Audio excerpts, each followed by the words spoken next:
ગુજરાતના ઉદ્યોગોની ગતિ અને પ્રગતિ નિર્ધારિત કરતી વાઇબ્રન્ટ ગુજરાત ઇન્ડસ્ટ્રીયલ પોલિસી 2026નું લોન્ચિંગ. મુખ્યમંત્રીશ્રીએ પર્યાવરણના સંરક્ષણ સાથે ઔદ્યોગિક વિકાસની નેમ વ્યક્ત કરી.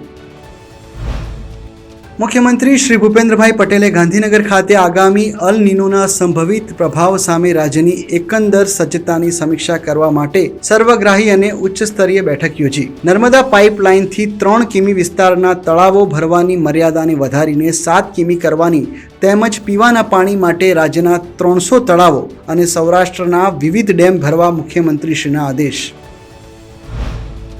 મુખ્યમંત્રી શ્રી ભૂપેન્દ્રભાઈ પટેલની અધ્યક્ષતામાં ગાંધીનગર ખાતે શાળા પ્રવેશોત્સવ 2026 અને કન્યા કેળવણી મહોત્સવ 2026 કાર્યક્રમ અંગે માર્ગદર્શક બેઠક યોજાઈ. આ પ્રસંગે નવી રાષ્ટ્રીય શિક્ષણ નીતિ આધારિત સ્ટેટ કરિક્યુલમ ફ્રેમવર્ક તેમજ શાળાઓની ગુણવત્તા ચકાસણી માટે school quality assessment and assurance framework પુસ્તકનું લોકાર્પણ કરાયું. નવસારીના આદિવાસી વિસ્તારમાં રાજ્યપાલશ્રી અને મુખ્યમંત્રીશ્રીની 2 દિવસીય મુલાકાત. પાણી ખડક ગામે યોજી ખાટલા બેઠક અને આછવણી ગામે એક પેડ માં કે નામ 3.0 અંતર્ગત કર્યું વૃક્ષારોપણ. સ્થાનિકો સાથે મળીને સ્વચ્છતા અર્થે શ્રમદાન પણ કર્યું. અત્યાધુનિક તબીબી ઉપકરણોથી સજ્જ 51 two wheeler mobile health unit અને 9 મોબાઈલ હેલ્થ વાન યુનિટને મુખ્યમંત્રી શ્રી ભૂપેન્દ્રભાઈ પટેલે ગાંધીનગરથી ફ્લેગ ઓફ કરાવી 14 જિલ્લાઓમાં આરોગ્ય સેવાઓ માટે પ્રસ્થાન કરાવ્યું.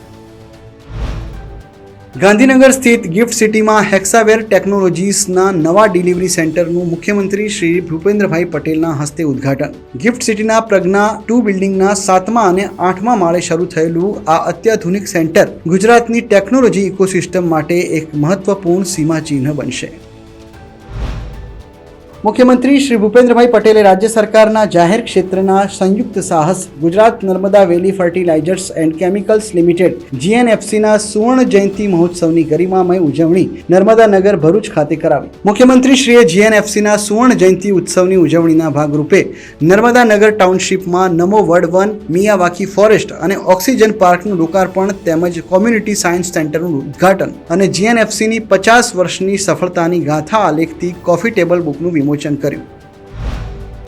ગુજરાત સરકાર અને housing and urban development corporation limited વચ્ચે સ્ટ્રેટેજિક પાર્ટનરશિપથી રાજ્યના વિવિધ માળખાકીય વિકાસ પ્રોજેક્ટ્સ માટે ₹1 લાખ કરોડના લોંગ ટર્મ ફાઇનાન્સિંગ માટેના MOU ગાંધીનગર ખાતે કરવામાં આવ્યા. આ MOU અંતર્ગત પ્રાપ્ત થનાર ભંડોળમાંથી ગુજરાત મેટ્રો રેલના ફેઝ 2 અને 3 એક્સપ્રેસ વે, સ્પોર્ટ્સ ઇન્ફ્રાસ્ટ્રક્ચર અને ધોલેરા ખાતે આધુનિક ઇન્ફ્રાસ્ટ્રક્ચર જેવા વિકાસલક્ષી પ્રોજેક્ટ્સના કામોના સમાવેશ કરાશે.